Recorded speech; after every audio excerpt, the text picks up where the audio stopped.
Welcome to another episode of the S.E.M podcast. I'm Jack Bryce. Zach Hewlett's here with me again, and tonight we're joined by Sara Stout. Was Sara Ott, right? Okay. Very nice. Welcome, Sara.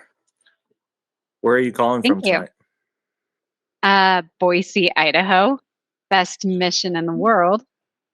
Boise, Idaho. I need a map. Boise, Idaho. Great. Very nice. I'm not from here. I never thought I'd live in Boise, but my husband got a job here, so here we came. That's how it works. That's how it works. That's good. All right, Sara. Well, we'll start off with how you decided to serve a mission and ended up in Scotland, and then we'll skip over the actual mission itself. We want to know what you've been up to since then, and then we'll go back and reminisce. So if you want to start us out with how you ended up in Scotland. Yeah, I'll try to keep this short. That's not my strong suit. I grew up in southern Utah in St. George, and I was always kind of an Anglophile as a child, and it's not anything disgusting. That just means someone who's obsessed with England. And really? Cool. Yeah, an Anglophile. There you go. So I've never heard that.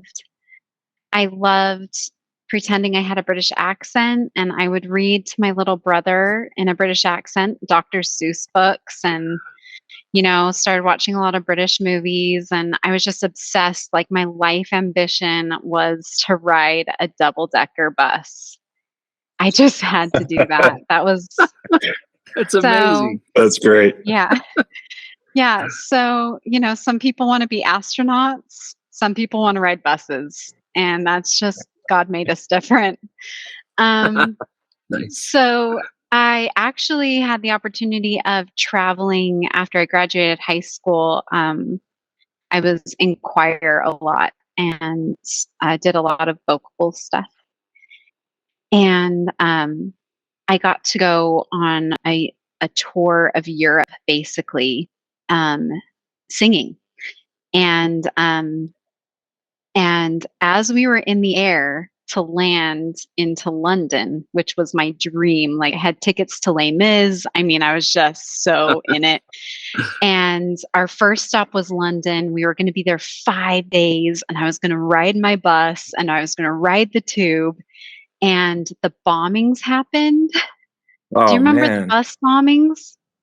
Yeah. That happened while we were in the time. air.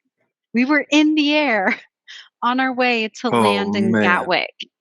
Yeah. And so we were like a couple hundred American teenagers traveling on buses, and they're like, we can't let these kids, like, you'll be such a big target if, we just didn't know. So we got to stop at, like, is it Warwick Castle? And then they rushed us across the border to, we went not across the border. We went under the Channel, and we went into France. And so I missed it. I missed England. I was so bummed about it. Oh my goodness.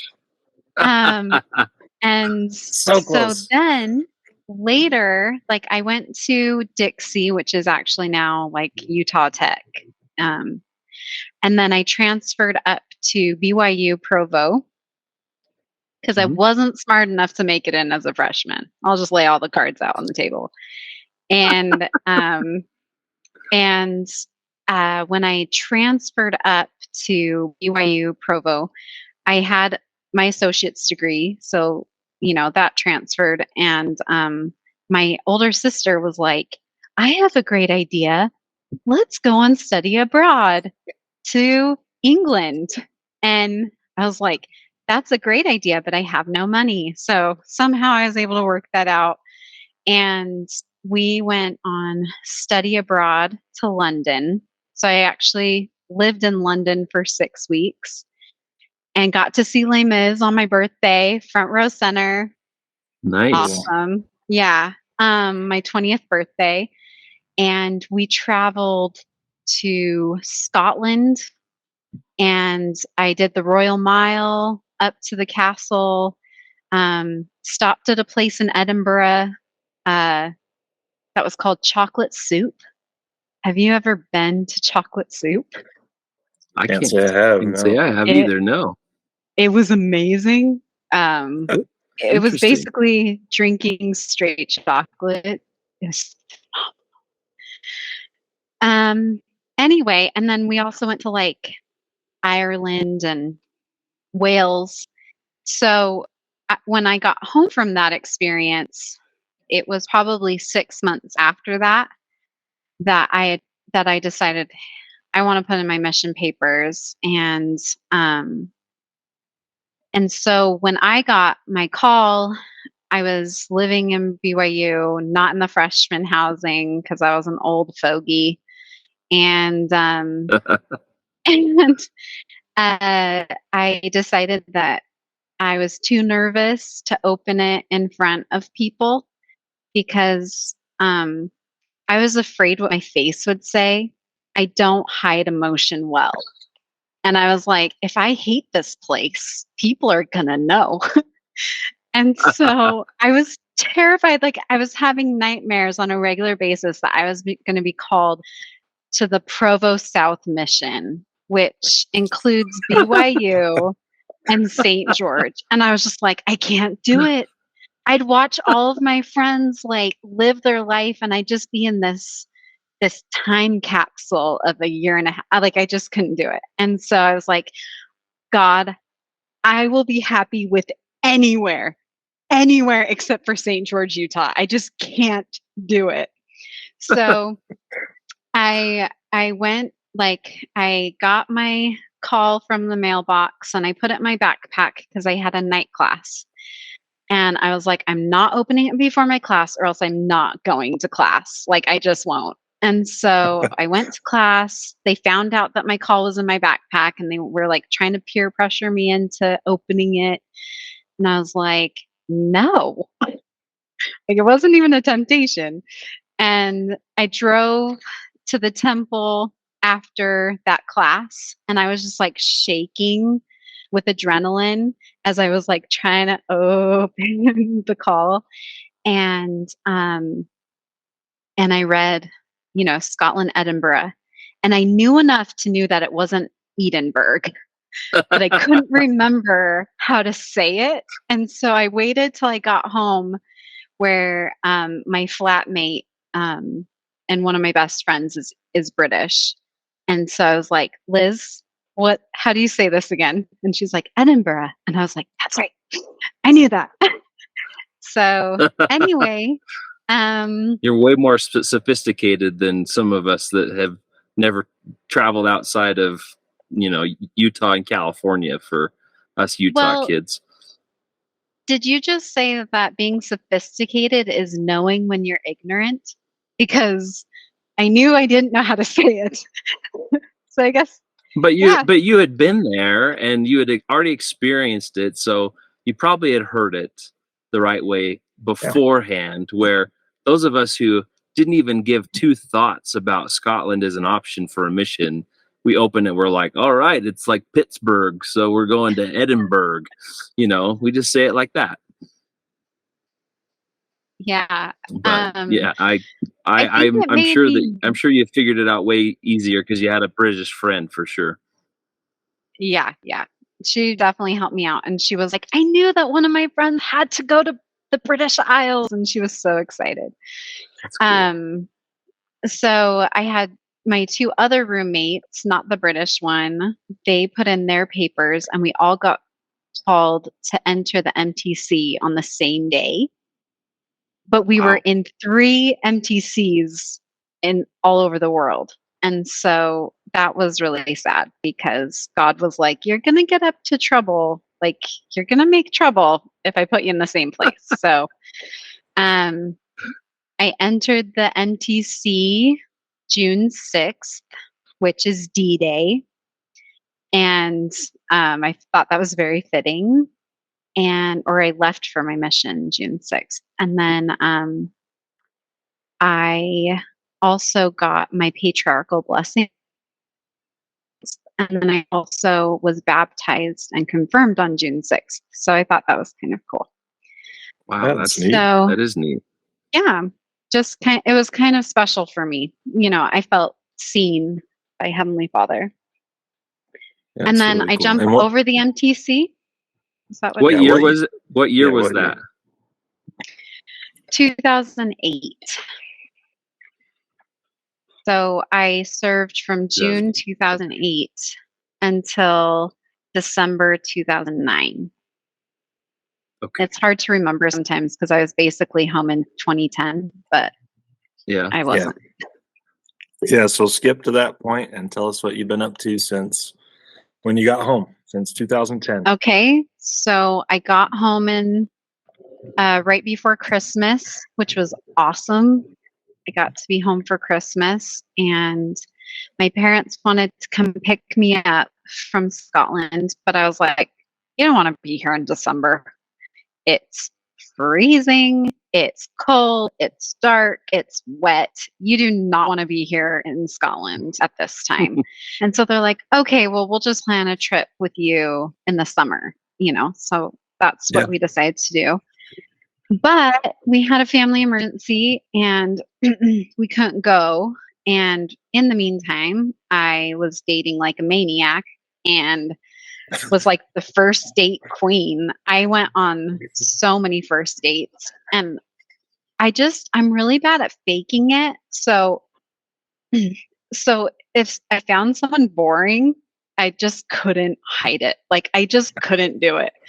And so like I went on tons of first dates. I got this really bad reputation in my ward. Anyway, I don't have to go into that. And and basically like, yeah, I'm not going to go into that. But I was going on like a lot of first dates, and my husband had met me like the first week in my BYU experience, coming home, because he was the executive secretary. And so he took all of our pictures, and all of us moved in at the same time. And so we were just like this fresh batch of females in this apartment. Nice. We were all returned missionaries, and weird, so weird. Two of them were the ones that had gone on a mission at the same time that I had lived with before. We lived together again. And so he just remembered thinking, like, I'm going to keep my eye on this apartment, which is super flattering. It's not like just pick anybody. And then he says it took him 6 months to work up the courage. And the first time he asked me out, I said no, which is just funny. But I always like had a 1 date rule. Like I'd always go on at least one with people. But yeah, I was trying to decide if I was going to date this other guy. And I told him I would tell everyone else no. This is making me sound like a hussy. I'm not a hussy, guys. But it was just crazy. It was a weird time. And isn't that the BYU experience? You're supposed to date a lot of people and figure out what you do and don't like. Yeah. Just date one and marry him, Jack. That's the other side of the coin at BYU, right, Jack? That's right. Was that your side of the coin? Oh, I went to junior college before BYU too, and got married there. Not at BYU. Oh, so. Nice. Yeah. So anyway, long story longer. I said yes eventually, and we got married, and I really lucked out. Like, when you look back and you're like, I had no idea what I was looking for. I had no idea what I was doing. And I'm just glad that somehow I picked a really good human and that he's just so kind and so patient and he likes being a dad and he's a really hard worker. And I'm really, really lucky to have such a good companion. He's the only companion I got to choose. So That's right. the only family member I got to choose. So I'm glad that it worked out because That's sometimes they start out good and then, anyway. Not to say that it's been easy. I think you guys know marriage is really a lot of work. And a lot of the things I learned as a missionary, I was able to bring into my marriage in a positive way. I feel like every companionship I had prepared me for marriage, for good and bad. And I feel like, I don't know if this was very rampant among elders, but I felt like a lot of the sisters I served with, and I don't know if this is true, but if it was just like seasonal, just like depressive disorder or whatever, but I feel like a lot of the people I served with had some level of depression. Not everybody and not all the time, but I didn't know what depression was until until I was serving with someone who was diagnosed with it and they told me that. And I was like, oh, okay. And then I was able to see it in other people and like be like, oh, that's what that was, or that's, whatever. Yeah. So, so when my husband was diagnosed with it, I knew it wasn't my fault. I knew that it was an illness, that it wasn't something that we could just smile away, that we needed to take care of it. And so I feel like it really helped prepare me for that, and that we didn't feel shame or anything like that. And we talked to people about it and we were really open about it because, chronic anxiety and depression is like a real thing and you shouldn't feel bad about that. And Yeah. so Agreed. I was really grateful for my mission that I was able to be like, whoa, this is, anyway, I digress. But we had No, you 4 don't. boys. You're surrounded by depressed people in Scotland. I mean, it's a pretty prevalent thing. Yeah. Yeah. And I mean, to the point where I would smile at strangers and they would stop because they thought that the only reason I would smile is because I knew who they were. Exactly. And I'm like, that's so funny because it's true. Hey. And they'd like look at me and they'd be like, I didn't even say hello. I just smiled at them and they would like stop in their track and they'd be like, oh, hi. And then they'd see my badge and then they'd jet the other way, like as fast as they could. And I'm like, actually, you were walking this way, okay, bye. But anyway, so we were in Provo forever because my husband was getting a doctorate degree. And I graduated in elementary education. I taught 2nd grade for a year, and then I taught 6th grade for a year. And and I got pregnant with my oldest when I was teaching 6th grade. So I told my class like, hey, I'm pregnant, and they were like, I knew it. And I was like, okay. But the honesty anyway, of kids. But I was able to like leave for 9 weeks and then go back for the end of the school year and for a couple weeks, and then I've basically just been at home ever since. I've done a lot of off and on homeschooling.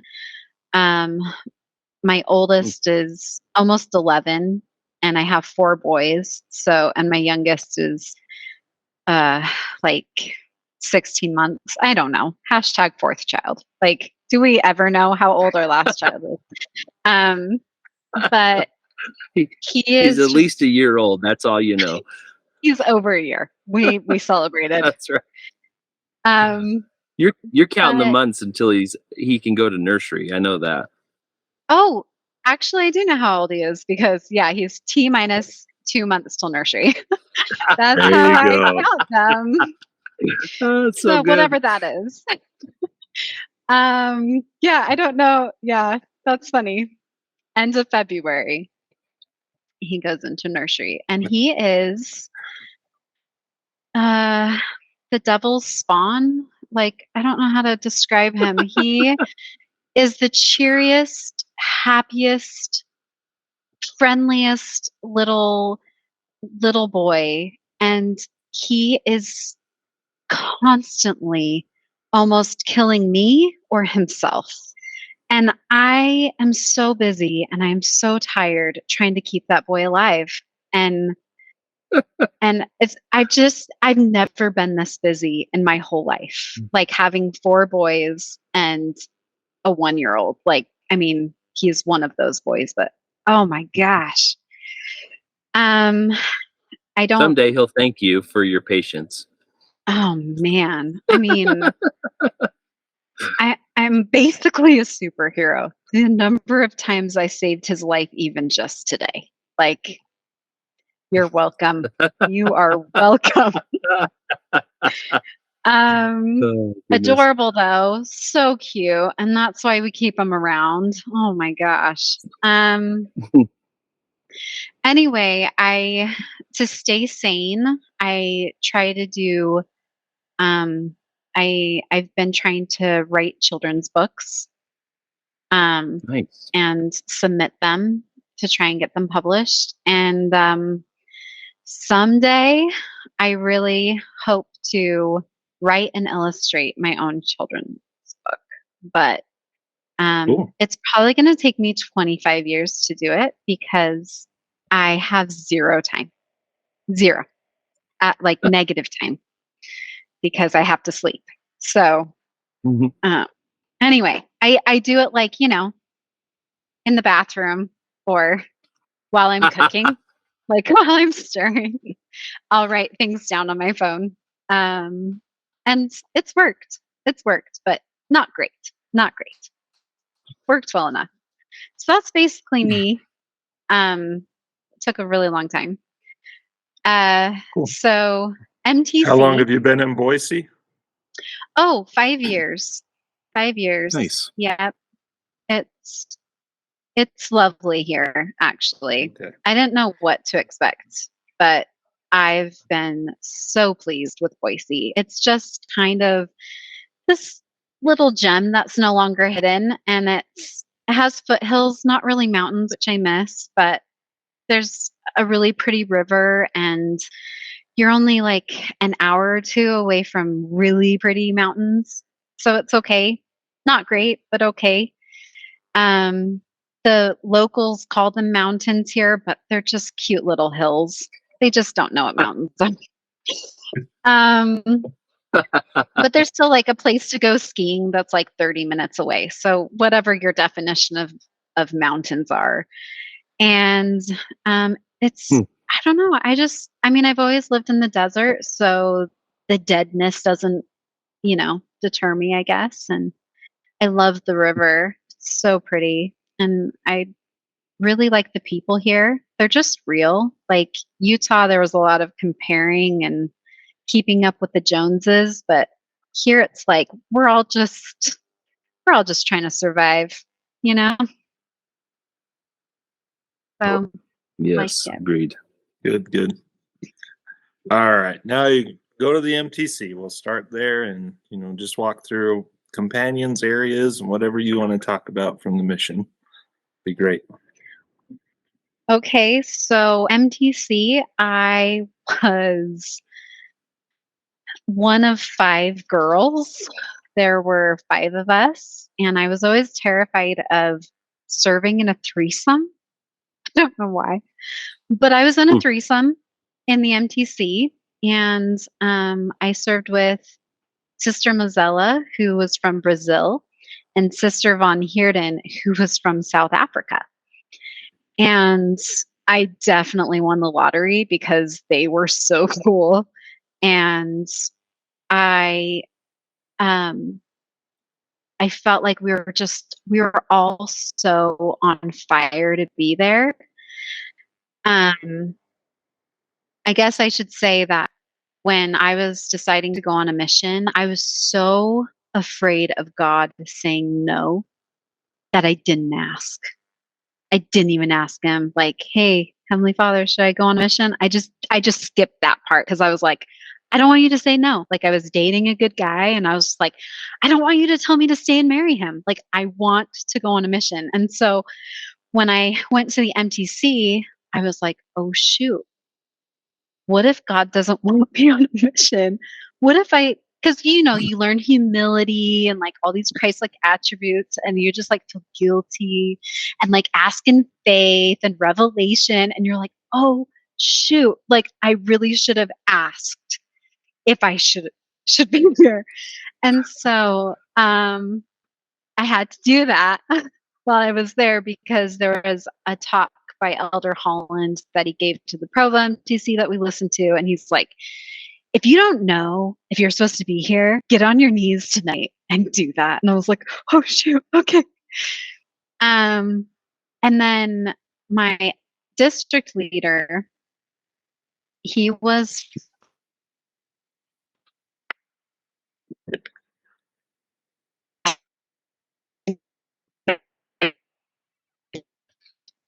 full of himself, and I struggled so hard with this elder.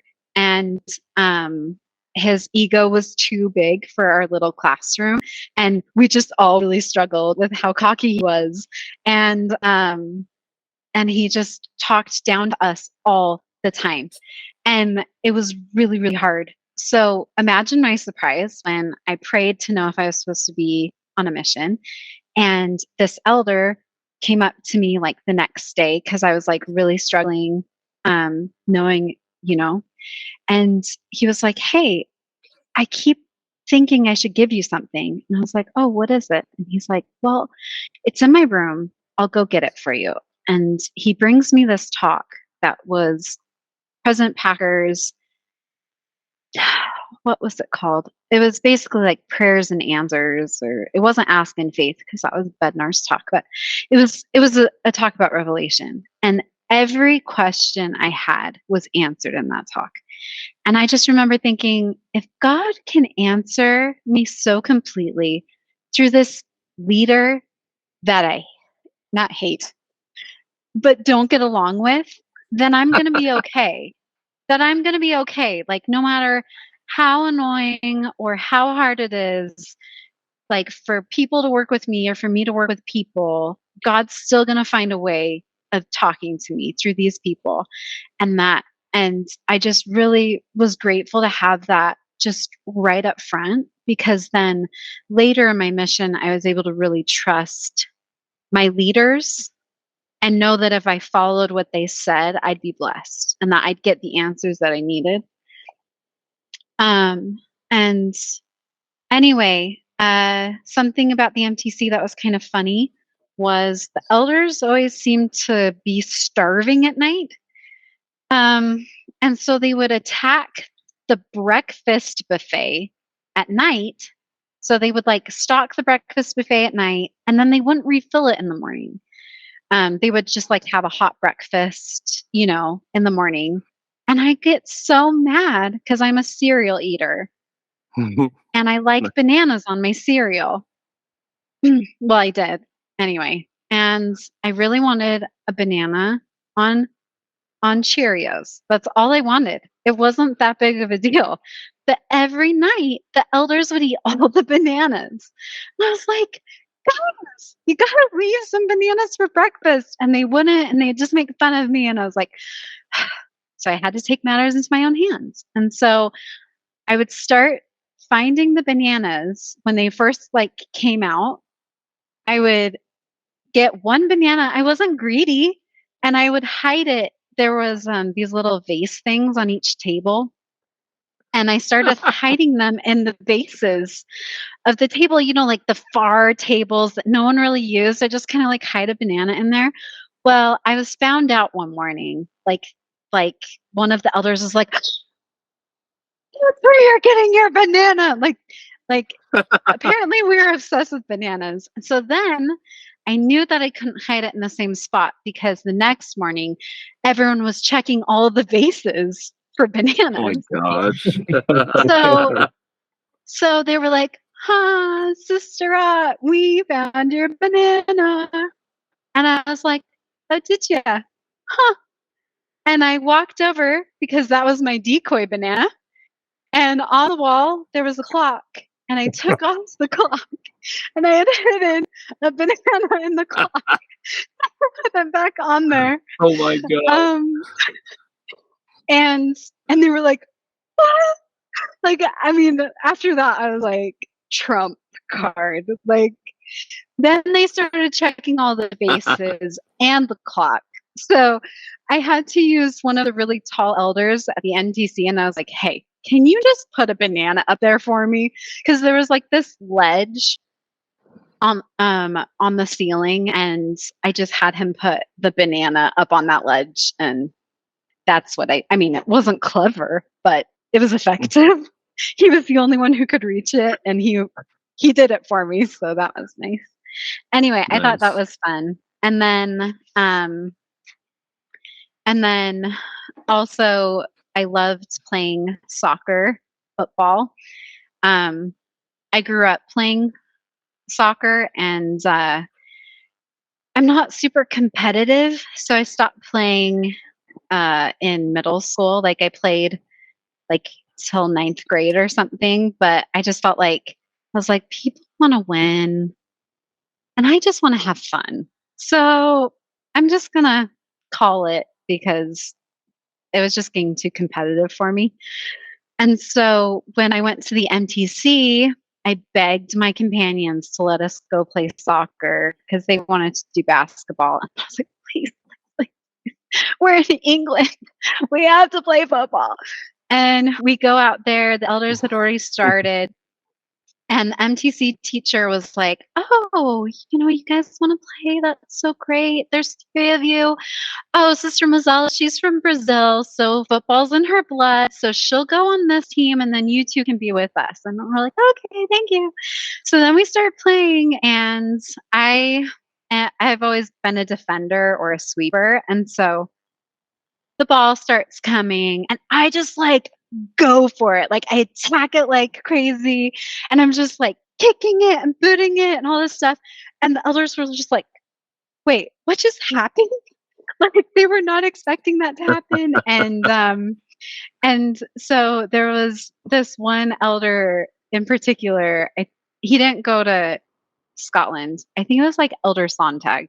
And I think the only reason I remember that is because he's like, I'm Elder Sunday in German. Anyway, he was always like, every time he saw me, he's like, Sister Ott, the secret weapon. Because like no one expected any of the sisters to be able to play soccer. So it was it was a lot of fun. When we left the MTC, I felt like a mob boss because it was me. I was the only sister serving in Scotland from our group. And there were like 20 elders that were going. It was a really big group. And so there was one girl and 20 guys in suits. And I just felt like I was like this mob queen and we were traveling, across the border. I was always really impressed with how well they took care of us. There was always one or two that just like looked out for me, and I don't even know who it was, but I remember an elder just making sure that my suitcases are on and off the train. And it was just so sweet and so appreciated. So shout out to you, whoever helped me. It was just, anyway, I don't think I've ever, this is the only chance I have to say thank you for that. So, And then we I got to love the it. mission home, and I got to sleep in the princess wing. That's what I called it, because all the others were stacked in like above the garage or something, or I don't know where they were sleeping. And Yep. I got to On have my, cots, probably. yeah, we're on the floor. Yeah, probably. And That's true. there, I mean, because there was like 20 of them, you know, so they just didn't have enough. And so I got to go up in this other wing of the mansion and sleep in my own room. Um, and I just remember feeling like a princess. And I was trained in a threesome. So not only was my MTC a threesome, but then I got trained in a threesome. And I had Sister Cook and Sister Sheffield, and we served in Aberdeen together. And I think I was there for 5 transfers. Wow. And I feel like because there were so few sisters in the mission at this time that we kind of didn't move around a lot. I had 3 areas my whole mission. And Wow. I mean, Sister Williams, she has the record. She was in Dundee for like over a year straight. And then like the last 4.5 months of her mission, she went somewhere else. But I was just like, oh man. But we were in Aberdeen, and Sister Cook was the most senior missionary, but I don't know if this was how it was when you guys were there, but like I've heard stories of like the senior companion and the junior companion, but I didn't really feel like we had that in our mission. Did it feel like that in your mission, like when you were there? I It don't think. depended on the situation, but generally, Yeah, it was pretty equal. not really. I mean, it was pretty. More often than not, the person who was in the area the longest was kind of deemed the more senior, just because they were more familiar with either the people in the ward or the investigators, or just knowing how to get from place to place. I agree. So that's kind of how I viewed it too. But Sister Cook, she was like the mom. Like she was the most senior missionary because she and Sister Talbot had just trained Sister Sheffield in a threesome in Aberdeen. And then I basically came and kicked Sister Talbot out. And Sister Talbot went somewhere else. And she has red hair and is from Utah. And then I basically just replaced her. And so I always thought we were the Did you get called beginning Sister of, Talbot for a while? oh, yeah, totally. But I was different enough height wise. Like Sister Talbot's really tall, and I'm like this short 5'1" spunky weirdo. And so we were different enough where like people would have to do a double take. But she so Sister Sheffield was one of my trainers, but she was like a brand new missionary too. She had been there, what, 4.5 months? So maybe just three, two transfers. But she was just a new missionary, and she was helping train me, and they did such a good job. I mean, maybe they were too obedient. Is that a thing when people are too obedient?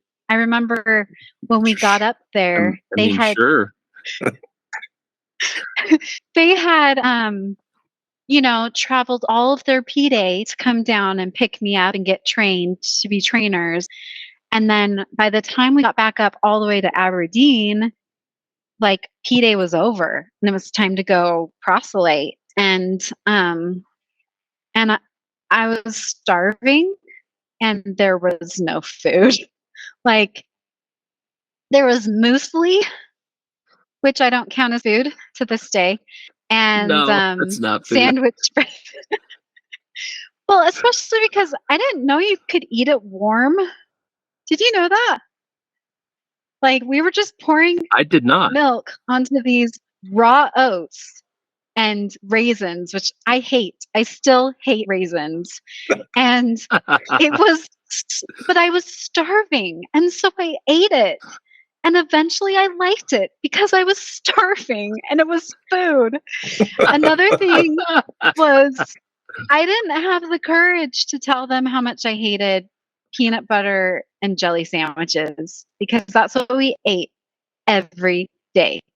And usually we would take it with us because it was so much more efficient to just eat somewhere, like not at our flat, because it took so much time to like leave and then come back. So usually we were eating somewhere else. So we always had sandwiches with us, and I hated PB&Js. But when you're starving and you're in a foreign country, you just eat the PB&J and you don't complain about it. I don't know if I ever told them that I hated PB&Js, but I mean, I like them now. It's fine. It's fine. Was it the good peanut butter or was it the British peanut butter? I think that we got one from Sister Stamp from Costco because Costco had like American peanut butter. Honestly, yes. They will, I don't know if it would have made that much of a difference for me because I just don't like it, but we just ate those peanut butter and jelly sandwiches every day. And I was Sarah, so hungry. The next time you have a British peanut butter on anything, tell me what you think the difference is. And you send us an email because I can tell you right now, there is a huge difference. Well, funny enough, after the mission, I got really sick and I found out I have celiac disease. And so a lot of these foods I'll never have again because I can't. And and so like a crumpet, like just like simple things. I'm like, oh, but it's like a lot of us will never even make it back there again. So, it's like, will any of us get another crumpet again? I don't know. But yeah, it's just funny. Like what you like, I would love a terrible PB&J sandwich now, like on gluten bread. That'd be amazing, but it's not in the cards. Fair enough. But Sister Cook and I were always hungry, and Sister Sheffield would make fun of us for it. She's like this petite little thing, and she was like, "Guys, I've already gained so much weight," and we're like, "We don't care. We're missionaries. We're starving." And so we were walking somewhere, and Sister Sheffield had taken horticulture classes. And so she was able to like tell us like different plants as we passed them. Super, super cool. And she pointed to this lady's yard and she was like, "Hey, and I don't know. She was able to like tell us the Latin name of this random flower. And we're like, okay, like we didn't really care. We weren't really paying attention. We were just like, okay. And then she's like, "Those are edible." And then both of us just stopped and we're like, "We can eat them." Sister Cook was like, "I'm going to eat one." I was like, "No, you don't just go eat someone's flowers in their yard." And she's like, "I'm totally eating one, you guys." So she picks it, she pops it in her mouth, and Sister Sheffield like looked mortified. And she's like, "What if I'm wrong?" And Sister It's a great Cook's deal like, of trust in your companion. Well, and when you're starving, like you just don't care. Yeah, it's true. But yeah, we had a lot of pasta, a lot of curry from the can.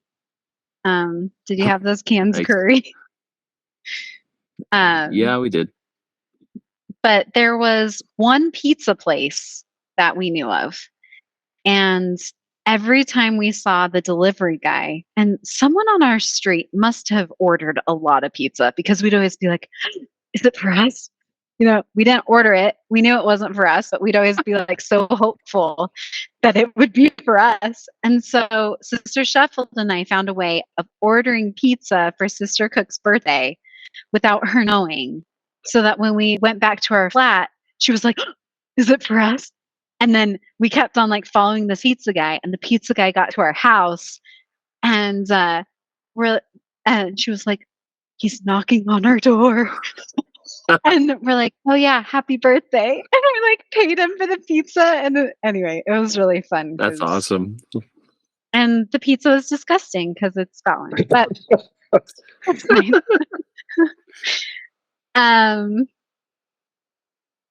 We had a car while I was trained for that transfer. Only time I had a car my whole mission. It was terrifying. There was a roundabout called the Hattigan. Is that right? By KFC. And all of the main roads. I think so. I should have looked it up. I'm sorry. But it was like all of the main roads I'm thinking. like came, and it was the way you got to church, I think. And I wasn't driving. I was new to Scotland. But anyway, I just remember like promising the Lord a lot of things to get us through life, that roundabout. It was terrifying.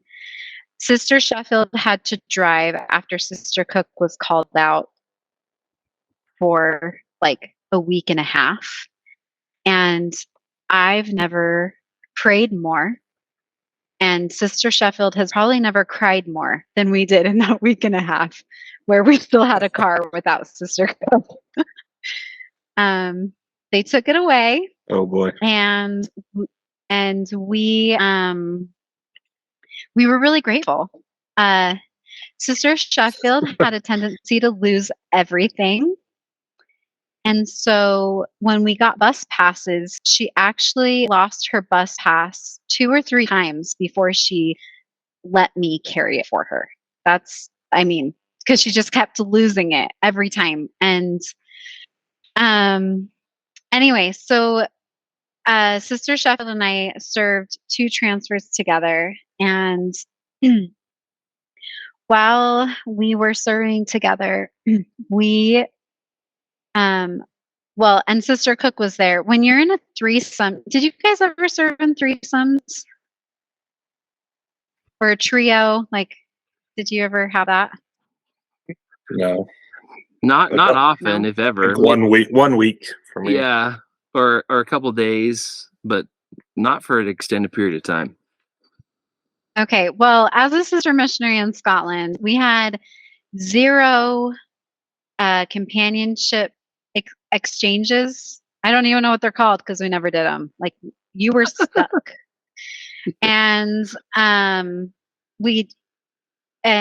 was in a threesome for so much of my mission, and I loved them and I hated them because you could go on splits, but it was so hard to do member teaches because it would be 3 missionaries and then a member. So 4 people going into someone's home, and there was never anywhere to sit. Like it was just like every house was so small, and we're like, anyway, it felt like the whole army was coming. So we would go on splits a lot, which is really hard when you're training because you want your trainee to have a lot of experience teaching, but you also want the member to be present. And so to take, to do both is kind of really hard. I don't know if mission presidents know that because they made me train twice in threesomes, and it was so hard. But while we were on splits, Sister Cook was with the member teaching somebody, and Sister Sheffield and I were trying to like find someone to teach. And finding fever was like, it was just like, you had to find, it was just, that was the thing that was really emphasized while I was there, is finding fever. Stop everyone, talk to everyone. And so we're like walking up and down the streets of this little neighborhood trying to find somebody. And we spot this woman who's trying to like carry these really heavy grocery bags up this hill. And we just like looked at each other like, and we just like charged for her. We're like, hey, can we help you carry these up? So as we're like helping her carry them up, she's like, oh, my guardian angels. And we just started chatting with her, like getting to know her. And probably because she felt guilty, she like agreed to be taught. She was like, "Oh yeah, you can come by." And when we went by and eventually got to teach her, her daughter was there as well. And um, I've always had a testimony of the Book of Mormon. For that, that's my testimony. Even before I knew that God existed, I knew that Joseph Smith did not write that book. Like I just knew that.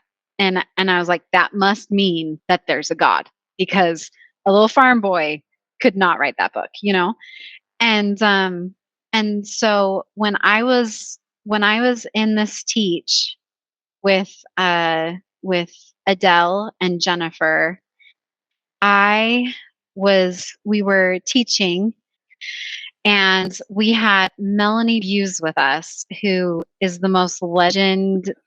You know her? I know the Buse. Yeah, I served in Aberdeen for 6 months. Melanie's yeah. awesome. So we weren't even in her ward, and she would come out teaching with us all the time. And she would go out with the elders all the time too. So she was just incredible. I mean, just incredible. I love that girl. And I don't think she ever served anywhere besides Scotland. But I don't know if you know this, but she actually served a mini mission, like official with a tag and everything, after I left the mission. And she served with my Greenie sister Spackman.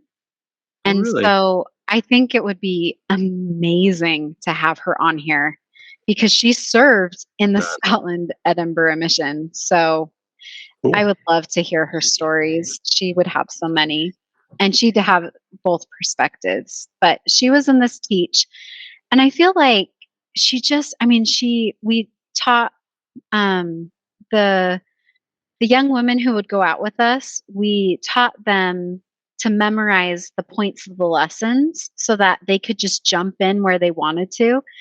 And so she would just it was just seamless. It was like another companion. She would just teach so seamlessly. And so in this teach, I remember her, we just kind of would go around like popcorn, and we'd just teach the next bullet point. We wouldn't even look at each other. It just came out. And I remember it landed on her to teach Great Apostasy. And so I was like, yes, get the restoration. And that was the first time I really had to do the first vision in a lesson. Mm-hmm. And I just remember anytime I could quote the first vision, I did it, because every time I did it, I just felt so incredible. It was like missionary drugs. It felt so good. And so I just remember that first time, especially, it just being tangible in the room, and just thinking, this is what being missionary is. This is what it is. This moment right here. And I mean, they were just amazing. They were so receptive. And every time we were about to ask them one of the questions, Adele would ask it first. And she's like, can I get a copy of the Book of Mormon? Yes. And then she's like, how much does it cost? And we're like, no, it's free. And then she's like, are there any Mormon churches, back when it was Mormons, are there any Mormon churches in Aberdeen? And we're like, yeah, would you like to come on Sunday? And she was already nodding her head. And her mom's like, this is a little fast. We just met them. And she's like, no, I want to go to church. And she was 18 or 19. She was our age. So it was really, really fun to see someone receptive that was our age. Because I feel I don't know if this is how it was everywhere, but I feel especially in Aberdeen, the culture there was so damning for young people. They didn't have extracurriculars. They didn't have places to go that weren't dodgy, to hang out. And I feel there was such a strong clubbing culture and drug culture and drinking culture that I mean, do you remember riding those buses with all of those like kids Yeah. going to clubs? And it made me want to cry for the youth of Aberdeen. Oh yeah. I felt so bad for all of them because I had such an amazing childhood where I was in a safe place. I just got to play, and I got to play sports and take music classes. And I just felt so bad that this is what they were being funneled into. And then you had these church members and these people that we would find that were just so receptive, that were that age or our age. And anyway, I loved teaching Adele and Jennifer. We didn't get to teach them long because law of chastity was a deal breaker. She had a boyfriend, and before we could even teach them like why we had it or anything, they were just like, "Sorry, we can't just change our lives. We can't just change our lives, you guys." I was like, "Oh, you could," but you're right, it is hard. It is very hard. So. And it's such a miracle anytime someone did choose to change. There was a lady that we met. Actually, no, the elders found her. The zone leaders probably. It was Elder Fistler and Elder Nielsen. And, I was really hesitant to come on here. I didn't even want to listen to the podcast because I had so much PTSD from my mission. And I don't know why, because I really loved it. I loved serving. I loved my companions. I loved my leaders. I feel like almost every district leader and zone conference, I left inspired and I left like ready to work, But I feel like, your body, can you still hear me? Yep. Yeah. Okay. I feel like that book, Your Body Keeps the Score, where like if you have trauma or something traumatizing happen to you, you eventually have to like process it and go through it. And there was just like, it was just a year and a half of being treated like scum, whether by other missionaries, like making fun of us for not being able to get married. So that's why we were on a mission, or like a lot of them didn't know what to do with us or how to treat us. A couple of them really did. Don't want to generalize everybody, but it was kind of hard because there were so few of us. We couldn't really like band together because we were never even serving in the same zone. And so we really had to reach out to members of the wards and make friends with people in our areas because that women need that. Like we need A relief society. yeah. I mean, one right. that likes you. The Relief Society president doesn't like us, but we needed that that fellowship of women. And so we really found that in the young women that we went out with, Melanie Buse and Jenny Stewart and Laura Melville and Hope Fraser. She would come out with us all the time. And the ones who would come out with us all the time were going through really hard things in their home lives, like really hard things. And they would just come out with us all day, every day they could that they weren't in school, they would come out with us. And even on our preparation days, Melanie Buse, she would be like, "I just don't want to be at home. Can I just come out and just go where you go?" And we're like, "Yeah." So we like took her to the library and just hung out with her. She was basically like another companion. And anyway, the Bridge of Dawn ward, my first Sunday there, I met Bishop Hull. Did you know the Hulls? You probably didn't because you weren't in that ward. No. He is hilarious, was hilarious. I actually found out he passed away right before the pandemic, not from COVID. And it's just crazy because he wasn't that old, you know? Yeah.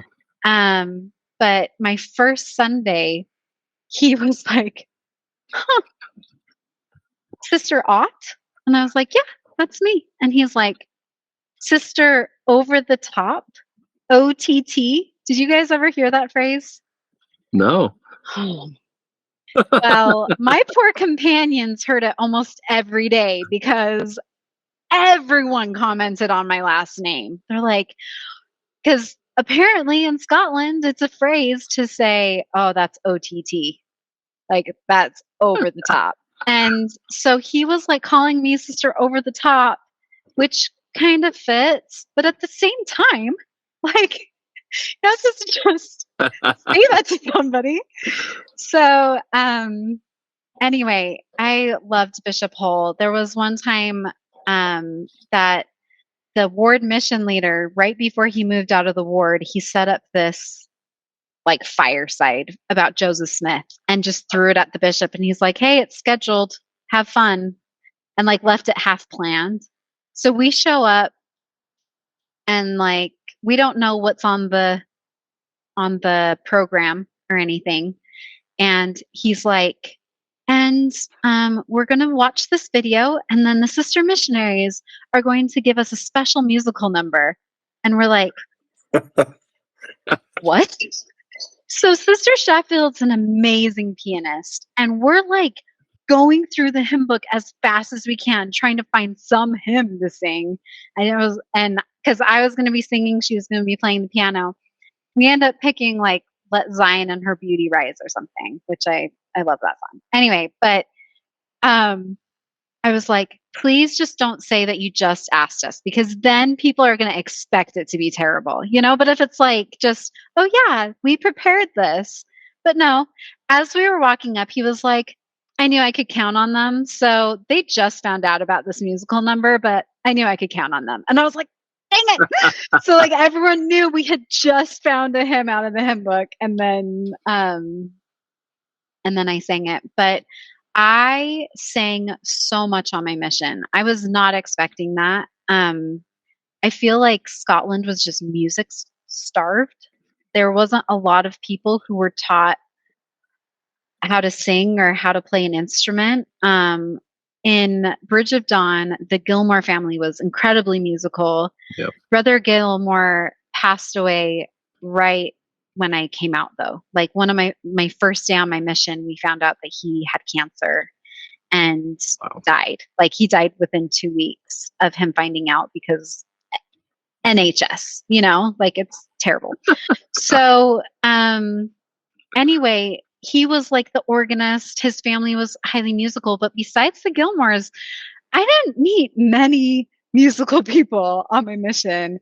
And so we were kind of it. And it was, I remember Elder Munden was my district leader for the first bit of my mission. And he was one of my favorite leaders of all time. Sam Munden, he was Elder Munden from London, is what he'd always say. And I was so jealous that that it rhymed, you know? But he was hilarious, and he just cared. He just cared. And he was so chill. And when the zone leaders or the APs would give us these ridiculous things to do, like, hey, sisters, like, it's, you know, you need to invite everyone you see to be baptized, or you need to invite everyone you see to go to church, or you need to invite 50 people or whatever. Like, there was this one time that he called us while we were at a bus stop waiting for the bus, and I was with Sister Sheffield at the bus station, and we were so tired. It was just a rotten day. And he was like, for the next 2 hours, you have to invite everyone you see to go to church. And we're like, elders, we're right about to like get on a bus. can we, and he was like, I'm so sorry. And he just like hung up, and we're like, and she looked at me and she's like, should we walk? Should we just walk it? And I was like, we're going 10 miles. We can't just walk it. Oh man. So we get on the bus and we sit down, and my companion is just like looking so defeated, and she's just like, I want to be obedient. I want to be obedient. And she was just like starting to like break down. And I was like, this isn't a big deal. I can do this. So I just stood up and turned around, and I was like, hey, we're missionaries. We have a message that'll change your life. And we're going to be going to church on Sunday. Any of you want to come? No? Okay. And I sat back down, and she looked at me, and I was like, do you feel better? Are we okay? It's like, it's done. Like, Brilliant. I got you. It's, and a lot of the things that they would do, I felt like reading the scriptures and reading these impossible things the people were asked to do by God. I was like, I know how that feels, because the things we were asked to do were ridiculous. And I just remember thinking, what? Why? This doesn't make any sense. There was this one time we were walking to a lesson, Sister Barry and I, who served with me after Sister Sheffield in Aberdeen. We were walking to this lesson for a woman named Candice, and the zone leaders had found her. And so even though they asked us to do really hard things, this was, again, I think Elder Nielsen and maybe Elder Fissler. And even when they asked us to do really stupid things and hard things, they really put their money where their mouths were. Like, they worked so hard. They were always like finding people for us. And anyway, they found Candice. And as we were walking to her house, we got a phone call from Elder Munden, and he said, you need to invite everyone in every progressing investigator to be baptized today. And we're like, we've already asked all of them to be baptized, and they've all said no. And we're going to Candice's house, and she just barely told us she can't be baptized. She's living with somebody. Like, you idiot, you idiot, And so I was like, can we just kind of go by the Spirit here? Do I have to be obedient? Like, I just had this war, because on the one hand, I was like, I'll be obedient. Like, if I'm obedient, I'll be blessed. And on the other hand, I'm like, I have no idea what they're asking us to do. Like, they don't know these people. We know these people. I was like, if I pray right now, and if God tells me to do it, I'll do it. But anyway, but Sister Barry was like, no, we got to do it. And I was just like, okay, fine. So we go in there, and I'm feeling like so terrified, because we've already told her, we know her situation. So I sit down, and I was like, she loved the Book of Mormon. I was like, let's read a story from the Book of Mormon. Let's read about the brother of Jared. And brother of Jared had this amazing faith. And I said, and we read the scripture where if he said to the Mount Zarin, move, it will move. And I was like, Candice, he moved a mountain with God's help. A freaking mountain. And she's like, whoa. And we were just like, yeah. And I said, what mountain is in your way of you getting baptized? What does God need to move for you? And she's like, I need to kick out Paul.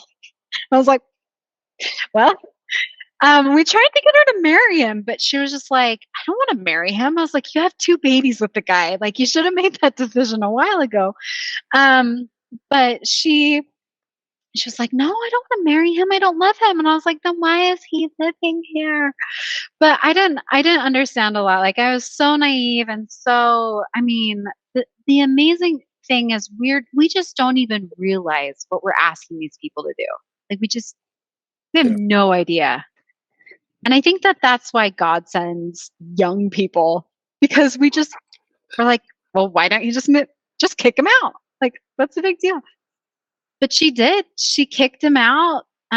He was not happy about it. He did not like us, obviously. And, of course, she went less active after she got baptized because it just wasn't sustainable. But I just had this, like simple faith that if she got baptized and her name went on the records of the church, and she got the gift of the Holy Ghost, that someday in her life, whether it's now or in the eternities, like I just had that feeling, like even if she can't stay active, she'll have this gift, she'll have this memory, she'll have this hope, And so I feel like a lot of my friends, when they got called on their mission, they were, like their visa wouldn't go through and they'd get assigned to a different area. So I was very aware of, like, it's not where you're called, but who you're called to teach, like who you specifically were called to be there for. And I feel like Candice and I were like soulmates when it came to missionary and investigator. I feel like we just understood each other, and I feel like I was called to Aberdeen just for her. Like that's why I was there, was for her. And and I was like, I came all the way from like Las Vegas, because that's where people knew where Las Vegas was, and that's only 2 hours away from where I grew up. So I was like, I came from Las Vegas to Scotland just to tell you about the Book of Mormon. Like that's why I came. And she was like, yeah, you did. Like you came for me. And it was just like we just had that bond. And I have not been able to find her on social media or anything. So Candice McInnes, if you're out there, you need to reach out, girlfriend. But I served with Sister Barry, and it was actually Sister Barry coming on your podcast that made me want to come on, because we probably had the hardest time of my mission, the two of us, when we served together. She was going through, like, it was winter, it was freezing. She was homesick. Her family, she hadn't heard from her family in a long time. And she was going through a lot of hard things. And I had just come from like this amazing companionship. She had just come from an amazing companionship. And then we were like together, and we're just like, what are we doing? And the fact that she was able to recall me in a kind light for how like impatient I was and cranky I was, and just like so strict about so many things that didn't matter. When she was going through this hard time, I was like, if she can forgive me for like how dumb I was, then this is a really good thing. I feel like this podcast has been I joke with my husband, I'm like, this is group therapy where like Yes, I feel like definitely. this podcast has really been a group therapy session for me. It's helped me feel less of a bad missionary, and more of a member of this club. Like we all did things that we regret, and there were moments where we weren't our best, and there were moments where we did really stupid things. And that's okay. And we've grown up, and it's been really healing to hear elders who I struggled with like say that they also struggled. Like that was like to hear different leaders that I had who just made my mission life so hard sometimes, hear that talking about Scotland stresses them out, and I'm like, they also are struggling, like that's, Yeah. I mean, not that I'm like karma, I don't, that's not what I mean, but it just, We know exactly what you mean. Yeah, definitely. So, anyway, I didn't get through very much of my mission, but I've been talking for too long. So, you're doing great. Yeah. I don't know. Where did you serve after Aberdeen? I served in Irvine. Nice. Oh, really quick. So one experience with Sister Barry that I had written down was she and I had a lot of good laughs together. I'm not saying that it was like misery. It wasn't. She was so funny. She would say phrases like, "Oh, bless his cotton socks. Oh, come on, sister. Oh, let's go. Let's go." She was just so funny. And anytime I would imitate her, and just say her accent, she would just roll around on the floor laughing. She thought it was so funny hearing an American do a British accent. So we had a fun time together. But there was one night where we did something that we went to a member's home that didn't really like us, and they actually let us in, but the woman was upstairs sleeping, and the man was more receptive to us coming. But I was like, we can't be here because she's asleep. We need to leave. So I made an excuse for us to leave. And she was so ticked at me. She's like, this is what we've been praying for. This is what we've been looking for. And you just blew it. And she would not talk to me. We were on a bus and she wouldn't even look at me, not even look at me. And I was like, I blew it. And it was raining and she just wouldn't even, she was so mad at me. And good reason. That's such a little whatever. Anyway, so I was praying and I was like, how can I get her to even just look at me? Because this is going to be, if I do it now, we have a chance. But if I let this continue to fester, it's just going to be a really rotten, Christmas and all that stuff. So I did the only thing I knew how to do. And I started singing to her. There is sunshine in my soul today at the top of my lungs on this bus. Yes, that's amazing. I hated that song, but she loved it. So I belted it. And she just first looked at me like, what do you think you're doing?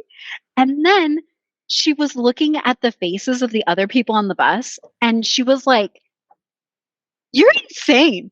You are crazy. Because all these people were looking at me like, are you mentally okay? But I just didn't even care because I was doing it for her. And she just started laughing and it broke the bubble and we were okay. But I just remember being so desperate that I sang to a bunch of random people, there is sunshine in my soul today. And, anyway. That's American. That is really a really bold way of getting your companion's attention. Very well Needs done. must. I just want to say these people's names so that it's just recorded. Sister Stephen, the Stephen family.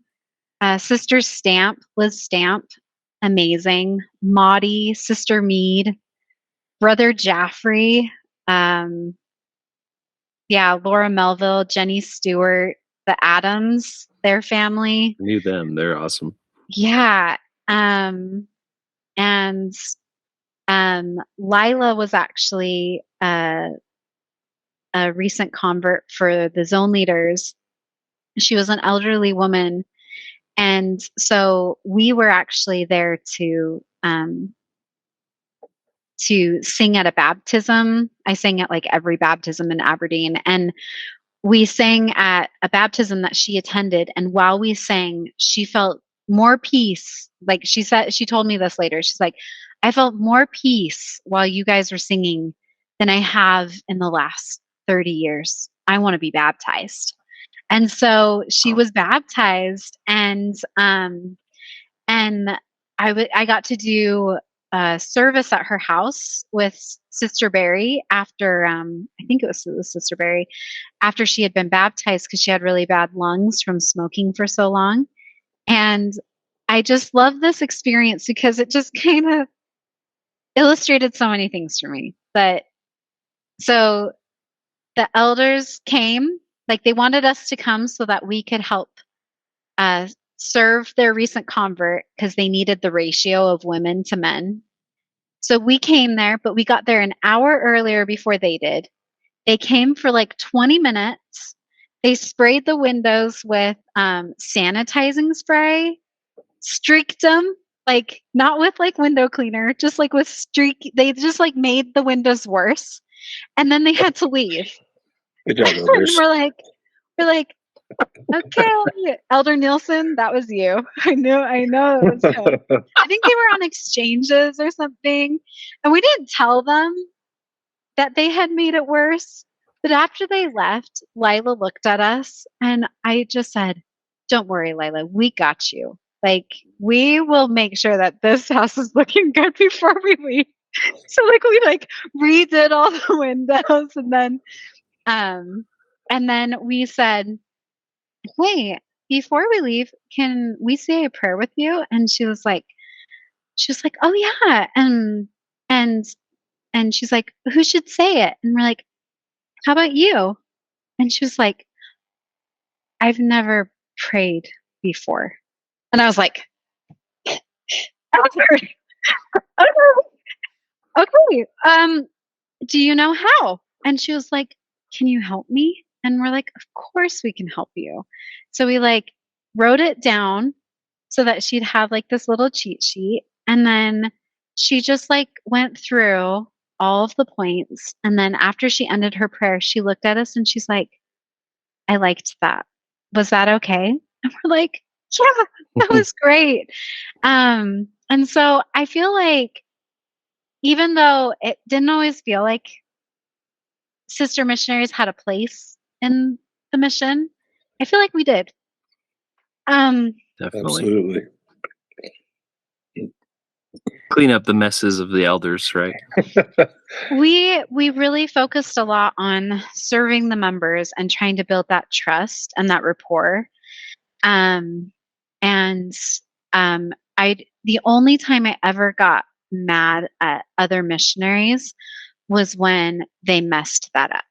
When they just like went through and just, I can't remember what we called it, but when they just like went through and just something about burning, like, anyway, I can't remember, but there were some elders who would basically just go into an area and they would just like, we don't care what you say. We're just going to do what we want to do. We're here to baptize. We're here to baptize. We're here to baptize. And then like they would just do things that the leaders were like, whoa, like we're not against people getting baptized, like just hear us out, members of the ward should be there to know who this person is. Like they were not asking crazy things, guys. They were not asking crazy things.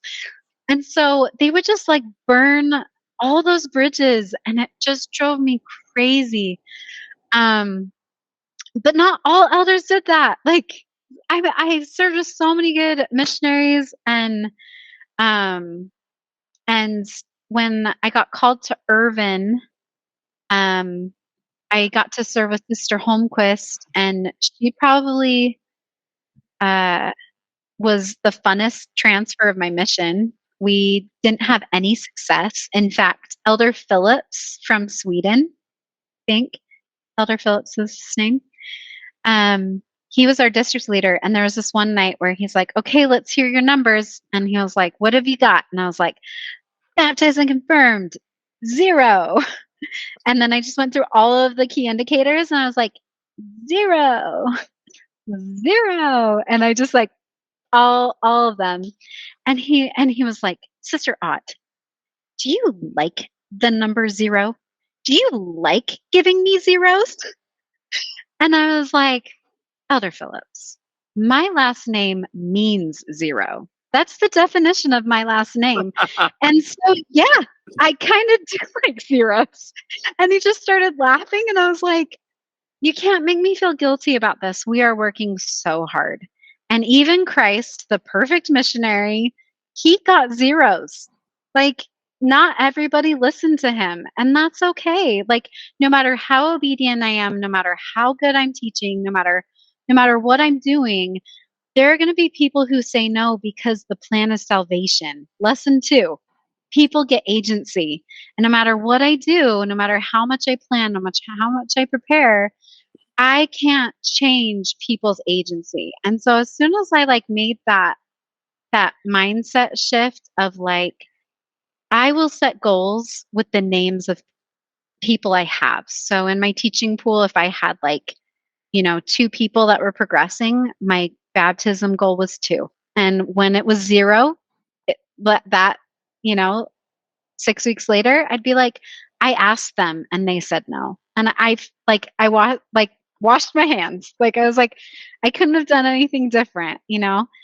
But I feel like the mission culture was a little toxic for women because so many of the people I served with struggled with um, self-esteem and with feeling worthy, and that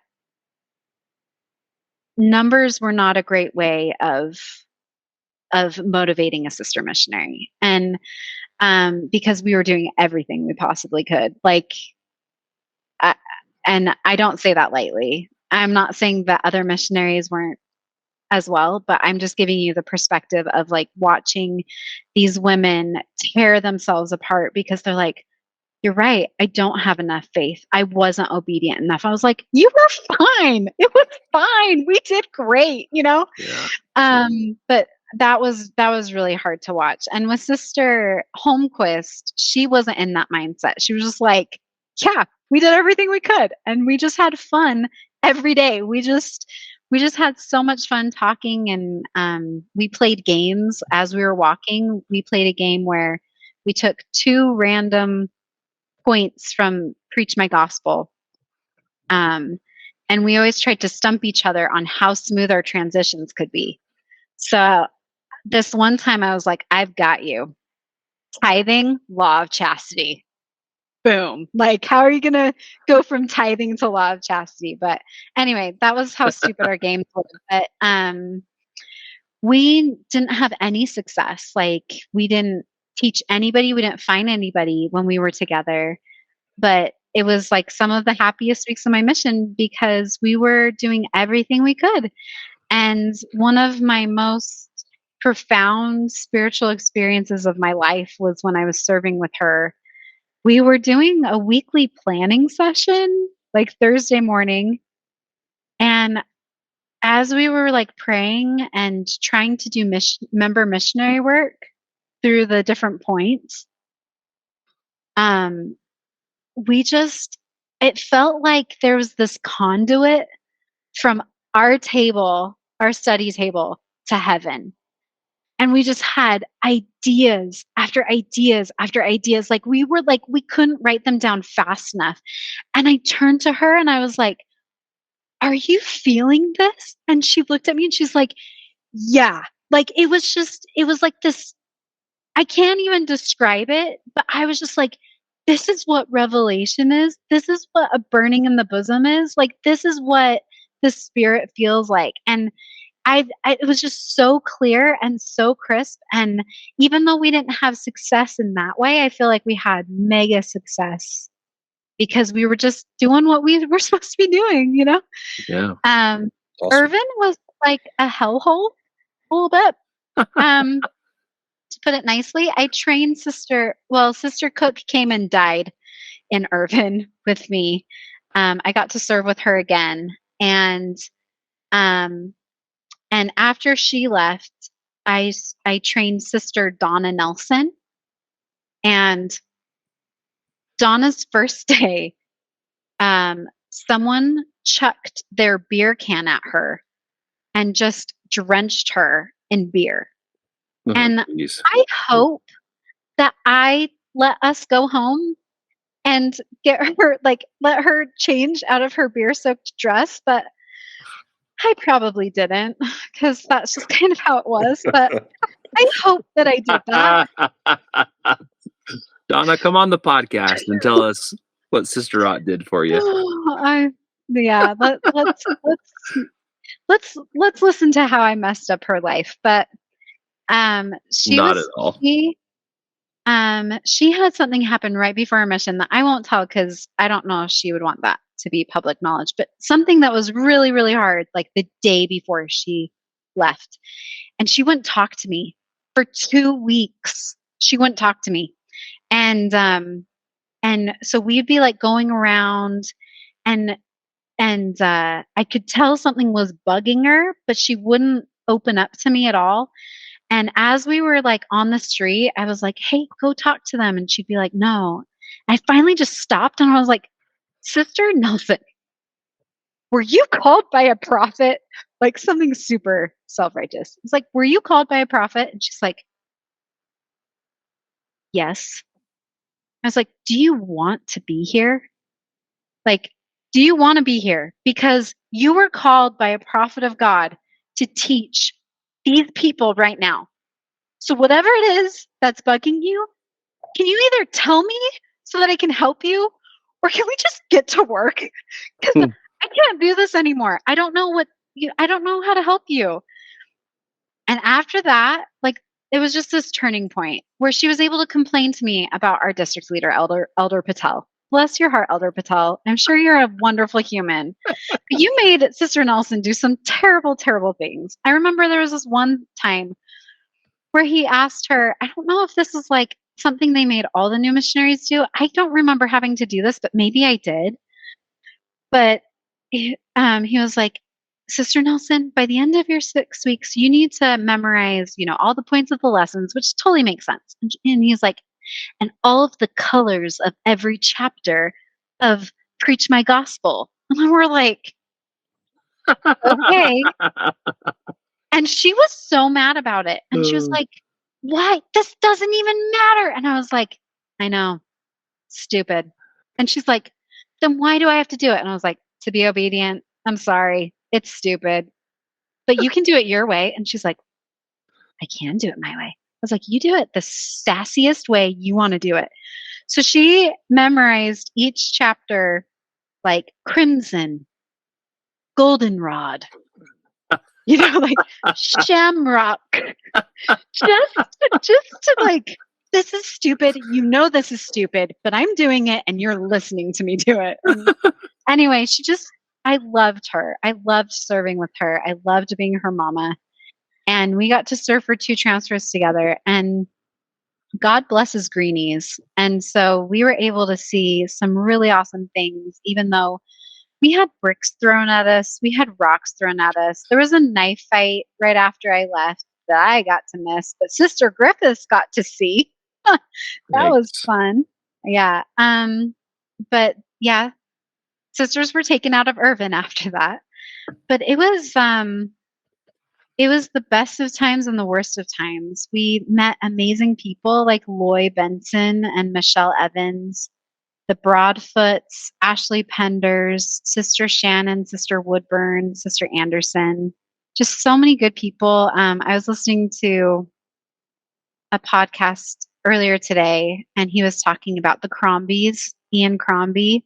Mm-hmm. I loved them. They were stellar humans. Bishop Govins would drive past us and yell, "Look, it's the Jehovah Witnesses!"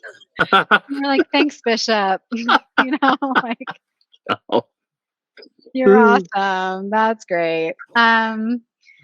Loy Benson and I, she called me this, but she also called Sister Holmquist this. She was like, "You're a pit bull with lipstick," because I just was so blunt. It was terrible.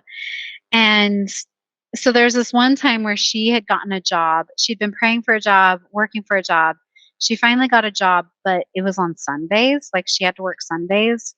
And I just watched her bright faith just like go like this, because you just need church in Scotland. Like if you don't go, you die. Like spiritually, you just stop progressing. And I get a hold of her, like we go to her house, and I said, Loy, you've got to get a different job. And she's like, what? No, I can make this work. And I was like, you haven't been making it work. Like I was so bad, guys. I was like, you haven't been making it work, and it's scaring us. And we're saying this because we love you. And she's like, I've tried getting a different job. And I'm like, no, you haven't. And I was like, if you have the faith, you'll get a new job. And she was just like, and she just like started walking off. And then she turned around, and I was like, I'm sorry, I probably overstepped there. And she's like, I was really mad for a second, but I know that you'll always be honest with me, and and I respect that. And she's like, and I was like, what can we do for you? How can we help you? And she's like, keep being honest with me. And I was like, okay. And that's what I loved about the Scottish people is they were hard to crack, but once they were yours. Like they were family.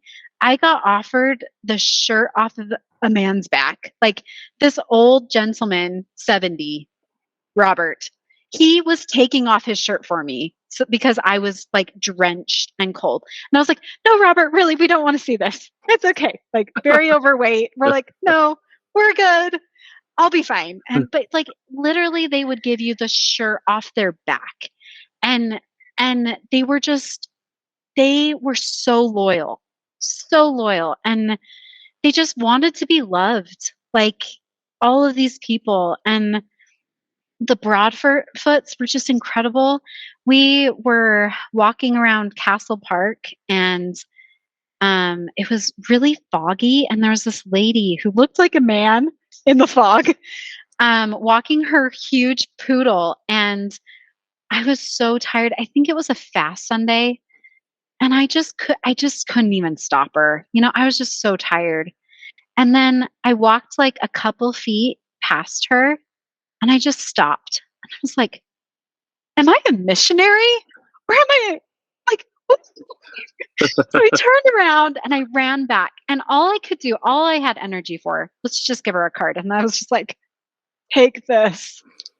I was probably like, I was so eloquent. So eloquent. And she looked at the card, and as I was walking away, she was like, wait, hold on, stop. And I turned around, and she's like, are you the Mormons? And I was like, uh-huh. And she was like, I belong to your church.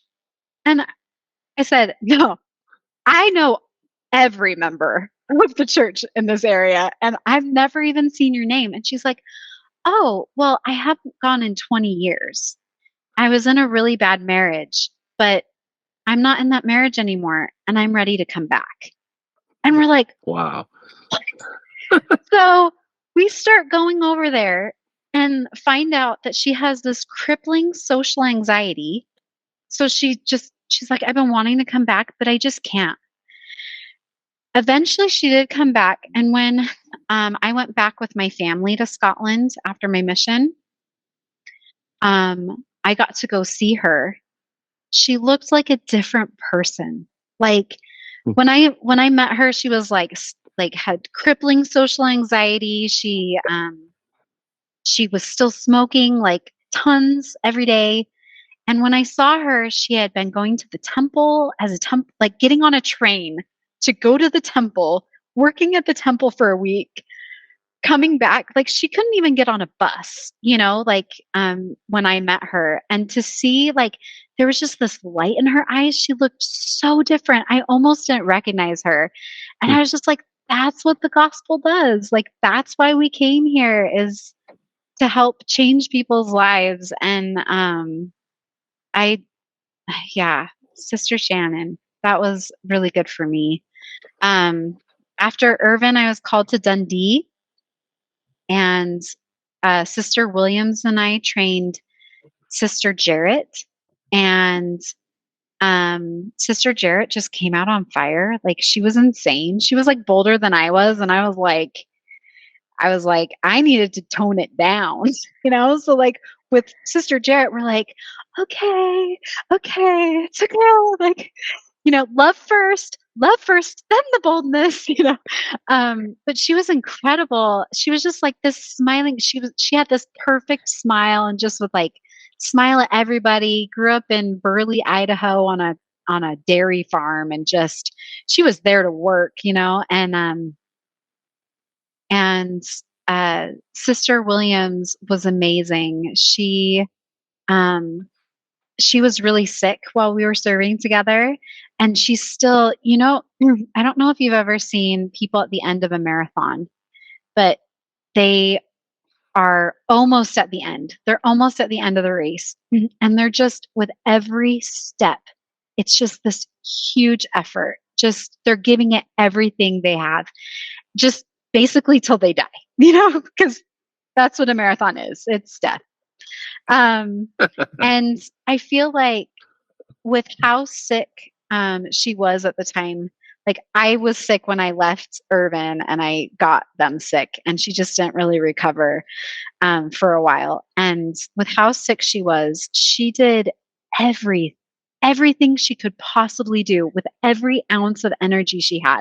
And I feel like that was true of every companion I served with. Every single one did everything they could with every ounce of energy that they had. And I felt guilty for the longest time that I was done. When my 18 months came up, I was like, peace out, homies. I am out of here. I am so done.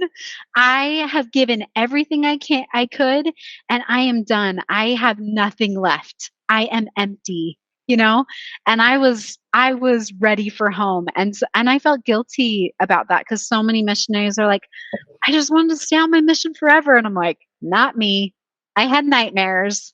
I still kind of have nightmares. And I was afraid this podcast would bring those back by reliving this mission. But I haven't had any yet, because it's been group therapy for me.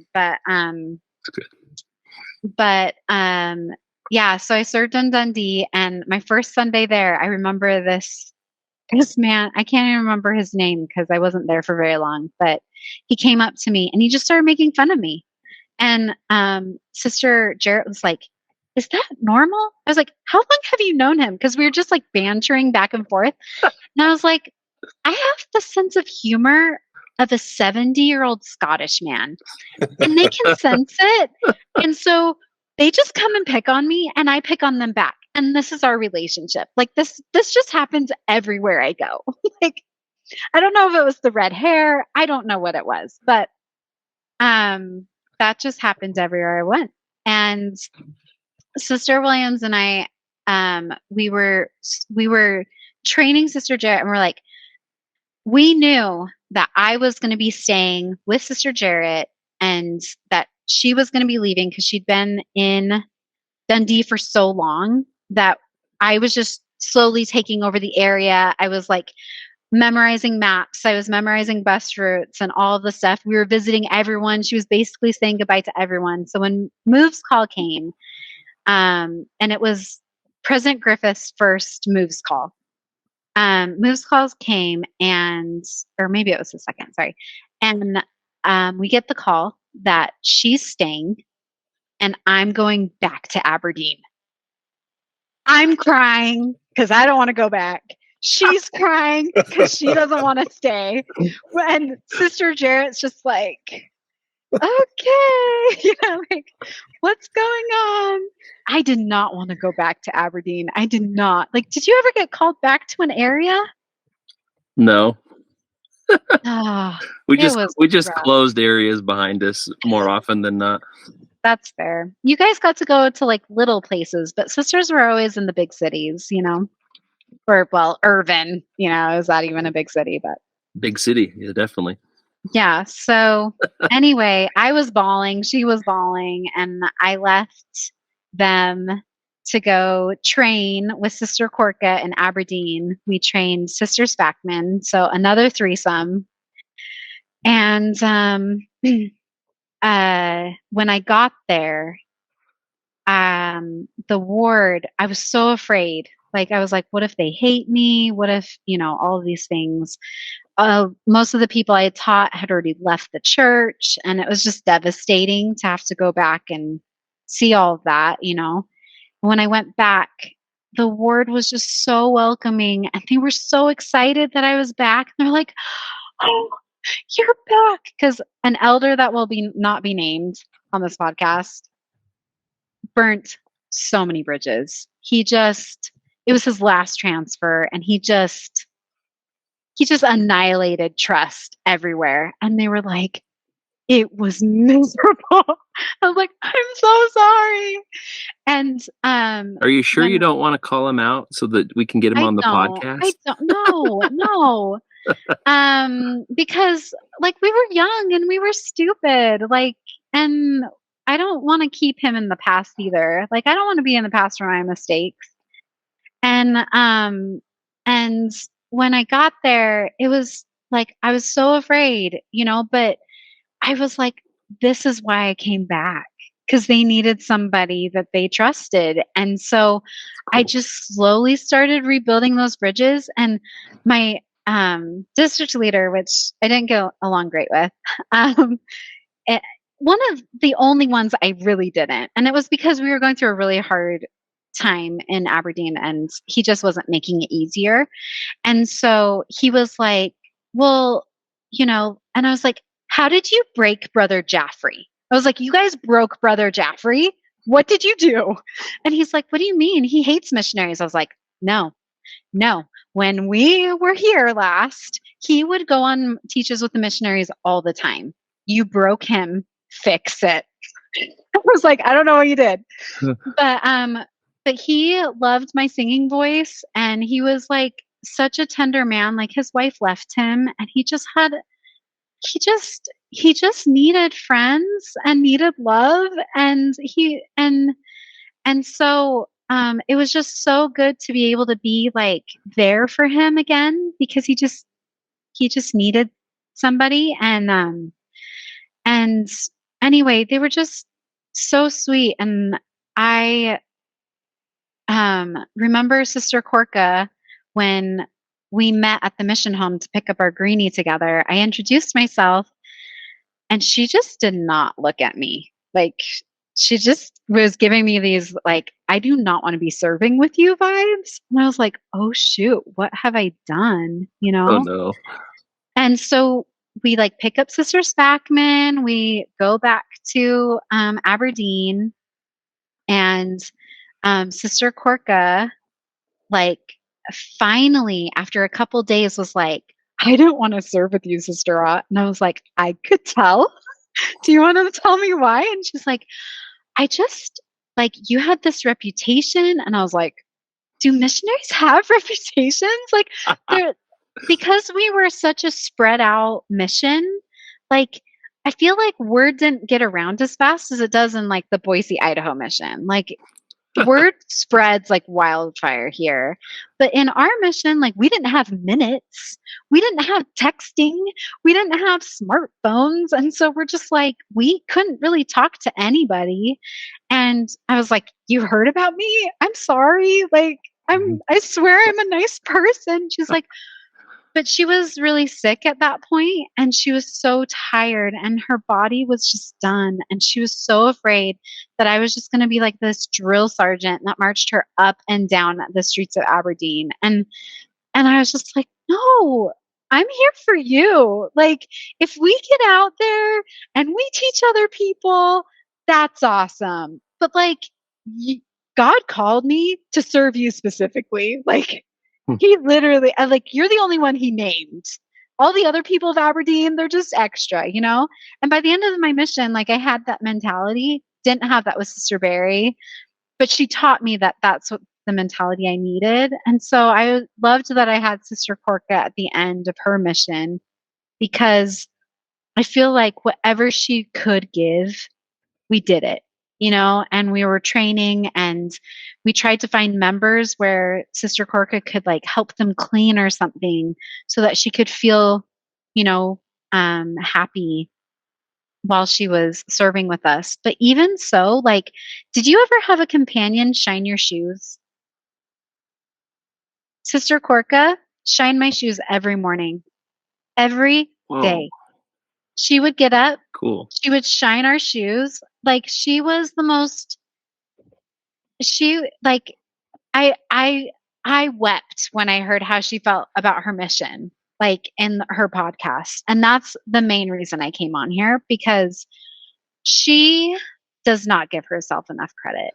She was sick. She had depression. We didn't know how to help her. And anytime she had a good day, we were working just as hard, if not harder, than any other missionary. She gave everything she could and then some. And I prayed that if she wanted to stay on her mission, she could.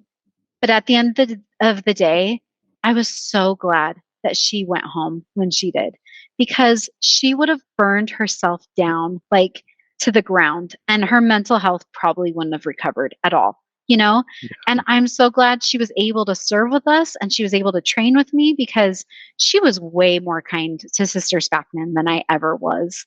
I mean, I was at the end of my mission. I was just like burnt out, and Sister Spackman was just like this happy, like I'm just here to make friends, and she as all missionaries do at the beginning, you lack some skills. And whenever I would like try to correct her, Sister Corca was like, she's doing fine. She's doing fine. And I'll be like, okay, Sister Corca, this is why we don't train in threesomes. Because it's so hard. But she left after a transfer and a little bit, and then it was just me and Sister Spackman, and I was so grateful to serve with her. We had, the Williams from Inverness. I probably have met them, but I didn't know them very well. But I know the name for sure. So their daughter, Lisa, was about our age. She was a little bit younger, maybe 20. Okay. And she wanted to serve a mini mission. And so President Griffiths called her to serve with us in Aberdeen. And so there were 4 of us in a flat. And she had a tag, so she could totally come on here. Her family was one of the most missionary minded in Inverness. So she'd be also an awesome one to come on. But yeah, she was just a joy. And when she left, I feel like an arm was cut off. She was just she helped us out so much in such a hard time. But I feel like I wanted to come on here to kind of just give a love letter to all of the people I served with, to the many companions who just did an amazing job. I mean, when Elder Bednar came, Sister Rogers stood up and asked a question because it was a Q&A. And she was just like, I have it written down somewhere. But she basically asked the question, she was like, what if I'm not enough, or something like that. She's like, what if I'm not enough? And Elder Bednar, like, I feel like she asked the question for like all the sisters. We were all just bawling our eyes out when she asked that, because she couldn't even finish her question. And he was like, you are. And as long as you're being a good little girl or a good little boy, like he used those words, you're doing enough. You're inviting the Spirit to be in your life. You're doing what God wants you to do. Just just do good and you're great. Like you are enough. And I remember Elder Anthony, he was our district leader in Dundee, and he deserves a shout out because he was probably the most spirit-led leader that I had. He gave this kind of chastising district meeting right a week before that training by Elder Bednar. And every single thing that he told us that we needed to do, and everything that he said, Elder Bednar said a week later. Wow. And I was like, cool. That's what the Spirit does. Like, the Spirit can use this 19-year-old boy to teach us these lessons, or he can use an apostle, but the message is the same. And that was a really powerful experience for me. So thank you, Elder Anthony. That was really good for me to learn. Someday I could tell you all of the ways that my mission was a love letter to me from God. He showed me so many ways how much he loves people and how much he loves me and my companions.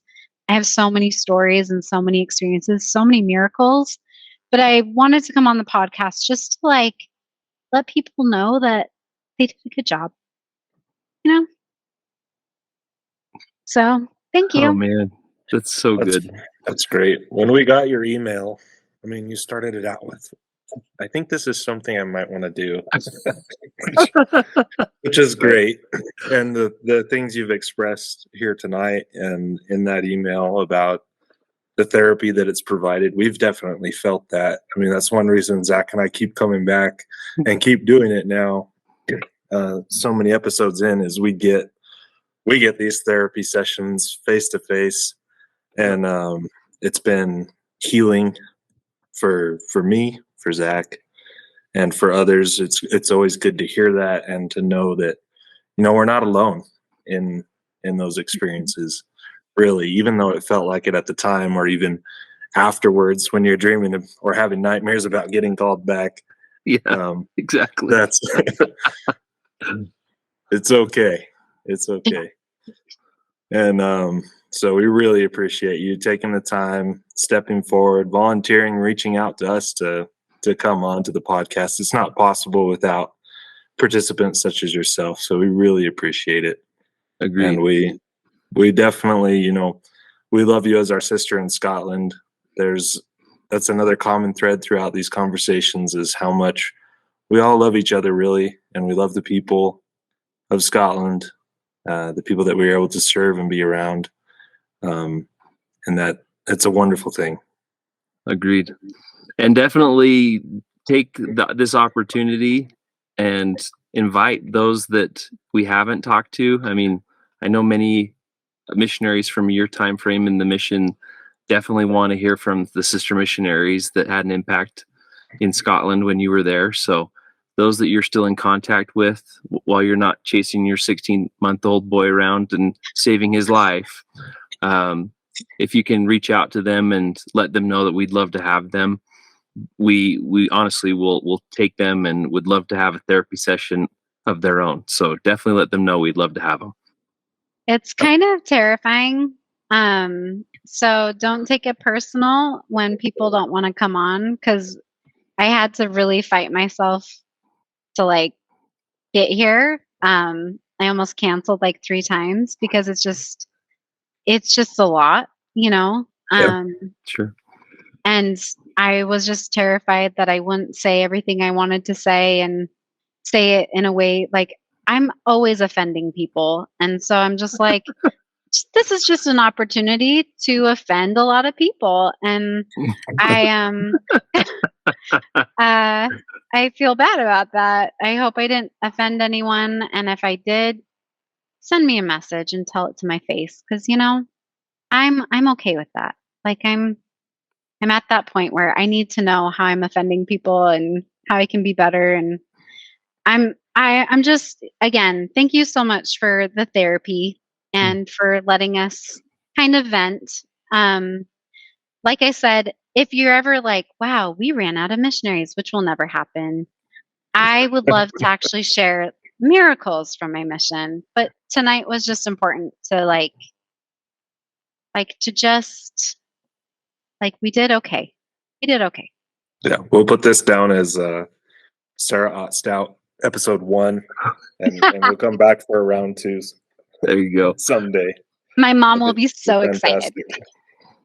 And if there's any of your companions that are feeling bashful that want another female on a conversation, you're more than welcome to come back as a guest host to help ease that unfamiliarity of talking to 2 big, scary former elders from the S.E.M.